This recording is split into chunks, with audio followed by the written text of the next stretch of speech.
हरे कृष्णा। तप्त कांचन गौरांगी राधे वृंदावनेश्वरी वृषभानुसुते देवी प्रणमामि हरि प्रिय।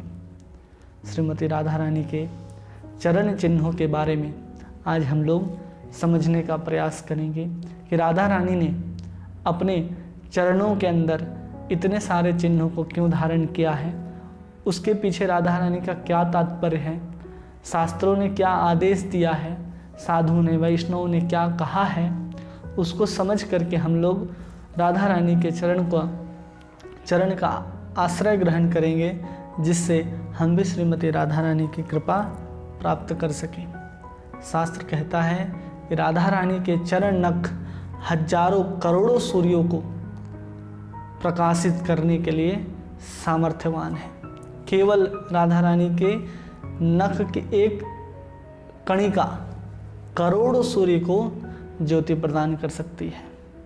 और वही चरण चिन्ह इतने कोमल हैं कि गुलाब की पंखुड़ियाँ भी शर्मा जाए, ऐसी कोमलता को धारण करती हैं श्रीमती राधा रानी। और वही श्रीमती राधा रानी के चरण चिन्हों को आज हम लोग समझेंगे। श्रीमती राधा रानी के बाएं चरण में कुल 11 चिन्ह हैं और दाहिने चरण में 8, कुल मिलाकर के 19 चिन्हों को श्रीमती राधा रानी अपने चरणों में धारण करती हैं। सबसे पहला चिन्ह है यव का, जो अन्न का प्रतीक है। कोई भी भक्त अगर इस यव का ध्यान करता है तो उसके पास कभी भी धन्य धान्य विद्या सुगति और सुमति की कमी नहीं होगी, वो सदा परिपूर्ण रहेगा। दूसरा ऊर्ध्व रेखा, एक रेखा है श्रीमती राधा रानी के चरण चिन्हों के रूप में, जो उनके चरण में नीचे से ऊपर की ओर जाती है। ये चिन्ह दर्शाता है कि जैसे कि ये संसार भव सागर के रूप में है और वो रेखा उसमें एक पुल के समान है। कोई भी भक्त अगर उन रेखा का ध्यान करता है तो वह स्वाभाविक रूप से इस भव सागर से पार उतर जाएगा। तीसरा चिन्ह चक्र का है, जो तत्व और तेज का प्रतीक है। इसी चक्र को भगवान विष्णु अपने हाथों में धारण करते हैं। तो ये दर्शाता है कि कैसे भगवान श्री कृष्ण भी श्रीमती राधा रानी के आश्रय हैं। और ये चक्र ये भी दर्शाता है कि एक साम्राज्य के रूप में, कैसे पूरे ब्रज के साम्राज्य के रूप में संपूर्ण ब्रज में राधा रानी का ही राज्य है, ये चक्र ही दर्शाता है। चौथा छत्र, जो ऐश्वर्य का प्रतीक है। अगर कोई भक्त इस छत्र का ध्यान करता है तो श्रीमती राधा रानी की कृपा की छत्र छाया में वो भक्त हमेशा रखती हैं, जिससे वो संसार के त्रितापों से हमेशा बच के रहे। इसलिए हमें राधा रानी के चरण में अंकित उस छत्र का ध्यान करना चाहिए, जो हमें त्रितापों से मुक्त दिला सकता है। फिर पांचवा है कंकण यानी चूड़ी।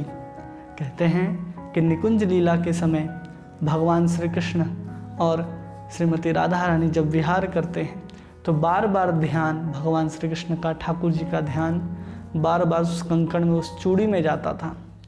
तो श्रीमती राधा रानी क्या करती हैं कि बार बार प्रिया जी का ध्यान उसमें ना जाए, तो राधा रानी क्या करती हैं, उस कंकण को उतार के रख देती हैं। जैसे ही उतार के रखती हैं तो कंकण पूछता है कि कौन सा अपराध हो गया कि प्रिया जी ने मुझे अपनी सेवा से विलग कर दिया। तो उसी समय श्रीमती राधा रानी उस कंकण को अपने चरणों में धारण करती हैं। कमल, जिसका ध्यान करने से महालक्ष्मी प्रसन्न होती हैं और इससे भक्तों के पास ऐश्वर्य की पूर्णता रहती है। फिर आता है सातवां अंकुश।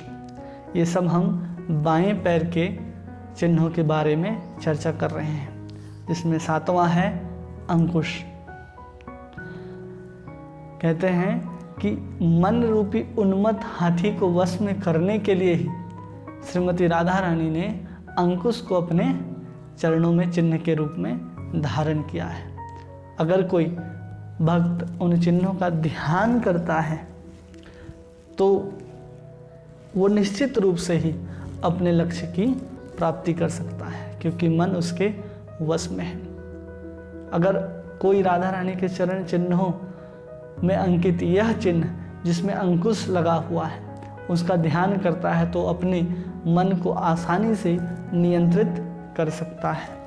फिर 8वां चिन्ह है ध्वजा, जो विजय का प्रतीक है, जिसमें बताया जाता है कि कलयुग की तीव्र गति जिसके कारण हर जीव जो है भयभीत रहता है कलयुग के मार से, उसके अंदर हमेशा भय बना रहता है। अगर कोई इस चिन्ह का ध्यान करता है ध्वजा का तो उसके अंदर निर्भयता आती है और हृदय में वही ध्वजा आरोहण करती है श्रीमती राधा रानी, जिससे वो भक्त इस कलयुग में भी निर्भय हो जाता। फिर 9वां है पुष्प। जब निकुंज में माननी होकर के श्रीमती राधा रानी रूठ जाती हैं और भगवान श्री कृष्ण ठाकुर जी जब प्रिया जी को मनाने के लिए उनके चरणों को लेकर के अपने गोद में रख करके जब महावर लगा रहे होते हैं तो राधा रानी के अंदर ये विचार आता है कि मेरे इतने कठोर चरण कहीं उनको कठोरता न लगे, इसलिए अपने चरण में वो पुष्प धारण करती हैं जिससे ठाकुर को उनके चरण चिन्ह या चरण कोमल लगे। फिर 10वां है बढ़ती हुई लताएं। ये बढ़ती हुई लताएं अगर कोई भक्त इसका ध्यान करता है तो उसके अंदर जो भक्ति है, जो प्रेम है, उसी लता की भांति बढ़ते जाएंगी और सीधे युगल चरणारविंद भगवान श्री राधा कृष्ण के युगल चरणों में पहुंच जाएंगी। और आखिरी है 11, जिसमें अर्धचंद्र है।